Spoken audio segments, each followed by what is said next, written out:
আসসালামু আলাইকুম। Hello viewers, কেমন আছেন সবাই? আশা করি ভালো আছেন। আজকে আপনাদেরকে দেখানো হবে মাথার মাংস কিভাবে রান্না করা হয় ঘরোয়া পরিবেশে। আপনারা দেখে নেন। আমি প্রথমে কড়াইতে তেল দিয়ে দিয়েছি। এরপরে কড়াইতে দিয়ে দিলাম পেঁয়াজ, পেঁয়াজের সাথে রসুন, তেজপাতা। আজকে রান্নাটা একটু ভিন্নভাবে আপনাদেরকে দেখানো হবে। আপনারা শেষ পর্যন্ত দেখতে থাকেন। আর যারা এখনো চ্যানেলটা সাবস্ক্রাইব করেননি, চ্যানেলটা সাবস্ক্রাইব করে দেবেন। চ্যানেলটা হলো আমার শাশুড়ি, উনি আসলে কথা বলতে পারে না, যার ফলে ওনার কথাটা আমাকে দিয়ে দিতে হচ্ছে। ভুল হলে বেয়াদবি যদি করে থাকি মাফ করবেন। সবাই ভিডিওটা দেখতে থাকেন। তো পেঁয়াজটা একটু ভেজে নেওয়ার পরে এখানে আদা রসুন বাটা ব্যবহার করে দিয়ে দিলাম। আদা রসুন বাটা দিয়ে এটাকে একটু ভালোভাবে ভেজে নিতে হবে। এরপর একটু পানি দিয়ে আপনাকে মাংস মশলাটা একটু কষিয়ে নিতে হবে। মাংসটা কষিয়ে নেওয়ার পরে এখানে আর একটু মরিচের গুঁড়া দিয়ে দেওয়া হলো। এরপরে ভালোভাবে কষানো হয়ে গেছে। কষিয়ে নেওয়ার পর আমরা এখন মাংসের মাথার যে মাংসটা, এই মাংসটা আমরা দিয়ে দিব। মাংসটা দিয়ে আমরা একটু নেড়ে দিব যেন ভালোভাবে মিশে যায় মশলার সাথে। একটু আমরা চুলাটা একটু কমিয়ে নেব। চুলাটা কমিয়ে মাংসটা একটু ভালোভাবে কষিয়ে নিব। মাংসটা কষানোর পর দেখতে পাচ্ছেন যে হালকা হালকা ভাব উঠতেছে। এখন কোনো পানি ব্যবহার করা যাবে না। পানি ব্যবহার না করে এখানে দেখেন অটোমেটিক কিছুক্ষণ জাল দেওয়ার পর এখানে কিন্তু অনেক পানি উঠে গেছে। অলরেডি পানি চলে আসছে। এটা আমরা একটু নেড়ে দিচ্ছি। নেড়ে দেওয়ার পরে যখন মশলার সাথে মাংসটা ভালোভাবে মিশে যাবে ততক্ষণ পর্যন্ত আমরা জাল দিতে থাকবো। যেহেতু পানি ব্যবহার করা হয়নি সেজন্য এটা একটু দেরি হচ্ছে। এখন আমরা একটু পানি দিয়ে দিলাম।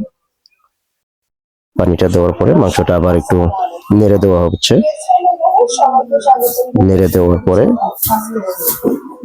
আমরা এটা এখন ঢেকে দিব। রান্নাটা একটু ঢেকে দেওয়া হবে। এটা ভালোভাবে দেখতেছেন। চুলা জালটা একটু কমানো আছে। চুলা জালটা একটু কমিয়ে এখন এটাকে ঢেকে দেওয়া হবে।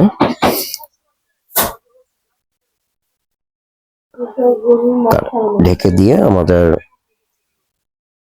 কিছুক্ষণ ঢেকে রেখে আবার একটু ঢাকনা খুলে নেড়ে দিতে হবে। যেহেতু এখানে মাংসটাতে একটু চর্বি আছে বা নিচে মশলা লেগে যেতে পারে, এখানে চুলাটা একটু কমিয়ে দিয়ে মাংসটা আবার একটু নেড়ে দেওয়া হচ্ছে। নেড়ে দিয়ে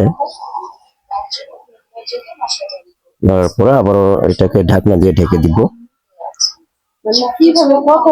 ঢেকে দিচ্ছে।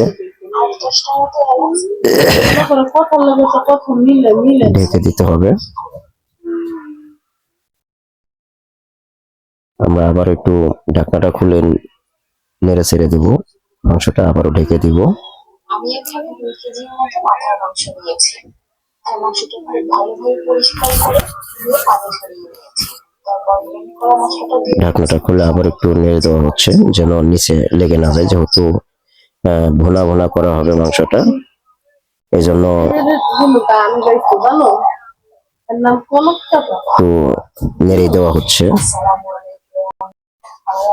কমিয়ে দেওয়ার পরে আবার আমরা এটা নেড়ে ছেড়ে আবারও জাল দিতে থাকবো। ভিডিওটা শেষ পর্যন্ত দেখবেন।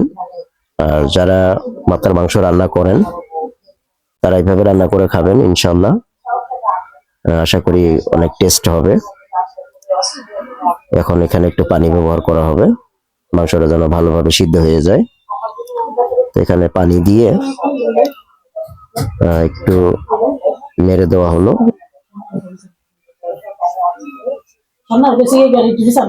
নেড়ে দেওয়ার পরে এটা আবারও ঢেকে দিলাম। ঢেকে দেওয়ার পরে আবারও কিছুক্ষণ জাল দেওয়া হবে। এখন আবার একটু নেড়ে ছেড়ে দেওয়া হবে, কেননা নিচে লেগে যেতে পারে, নিচে যেন লেগে না যায়, কারণ লেগে গেলে ওটা একটু গন্ধ আসবে। এটা আবার ঢেকে দেওয়া হয়েছে।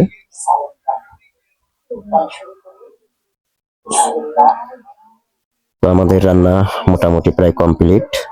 যারা ভিডিওটা দেখছেন, যে যেখান থেকে দেখছেন, সবাই ভালো থাকবেন, আমাদের জন্য দোয়া করবেন, আমার শাশুড়ি চ্যানেলটা সাবস্ক্রাইব করে দিবেন। ভালো থাকবেন সবাই, সবার জন্য দোয়া করবেন ইনশাআল্লাহ। আসসালামু আলাইকুম ওয়া রাহমাতুল্লাহি ওয়া বারাকাতুহু।